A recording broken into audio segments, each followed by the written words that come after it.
Olá, querido, a graça e a paz do Senhor Jesus. Seja bem-vindo ao canal IPR Ponto dos Volantes. Você que ainda não é inscrito, se inscreva dando um like e seja parceiro da IPR para a divulgação do nome de Jesus. Eu quero também deixar um texto da Palavra de Deus no seu coração, Epístola do Apóstolo Paulo à igreja de Éfeso, Efésios capítulo 2, versículo 1, que diz: E ele vos deu vida, estando vós mortos em vossos delitos e pecados. Texto magnífico. Paulo está trazendo aos cristãos da igreja de Éfeso que a salvação é um ato extremamente divino. Deus que salva os homens. O texto diz que através do pecado nós estávamos mortos, afastados do Senhor, longe da vontade de Deus. Olhamos para o passado, para os nossos primeiros pais, Adão e Eva, e pela desobediência daquele casal, a Bíblia diz que o pecado reinou sobre toda a humanidade. Eles comeram do fruto, e por esta razão o pecado veio, trazendo ao mundo sérias consequências. A primeira delas é que a Bíblia diz que através do pecado o homem passou a ser mortal e a morte passou a reinar sobre todos os homens. Outra consequência do pecado é que a terra foi amaldiçoada. Deus multiplicou em Eva e em todas as mulheres as dores de parto.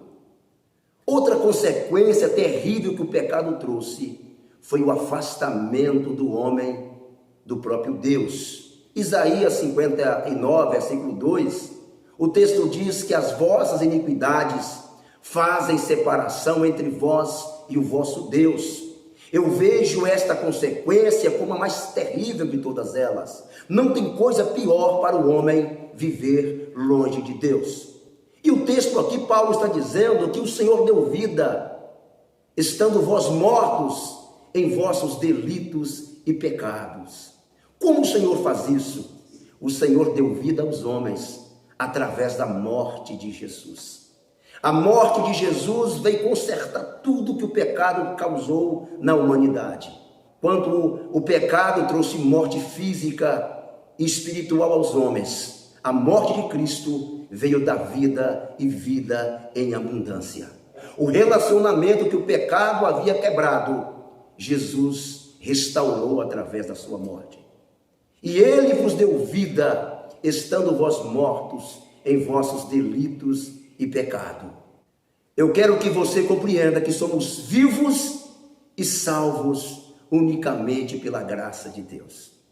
Éramos mortos pelos delitos e pecado que os nossos primeiros pais deixaram como herança para nós. A maldade, o afastamento de Deus. Éramos presos nos braços da morte, atolados até o pescoço no tremedal de lama do pecado. Mas Jesus nos tirou de lá. E isto não nos faz ser melhores do que aquele drogado na esquina. Isso também não nos faz melhores do que aquela mulher ou aquele homem que vende o seu corpo. Isso não nos faz melhores do que qualquer outro ser humano aqui nessa terra. Muito pelo contrário, isso só nos faz ser mais gratos a Deus. Quantas vezes que você tropeçou e caiu, mas Jesus um dia olhou para você, mesmo atolado até o pescoço na catatumba da morte, e te deu vida através do seu sacrifício na cruz. Seja grato ao Senhor, porque somos vivos pela graça, somos salvos pela graça de Deus. Que o Senhor Deus te abençoe e te guarde poderosamente, e até breve, em nome de Jesus.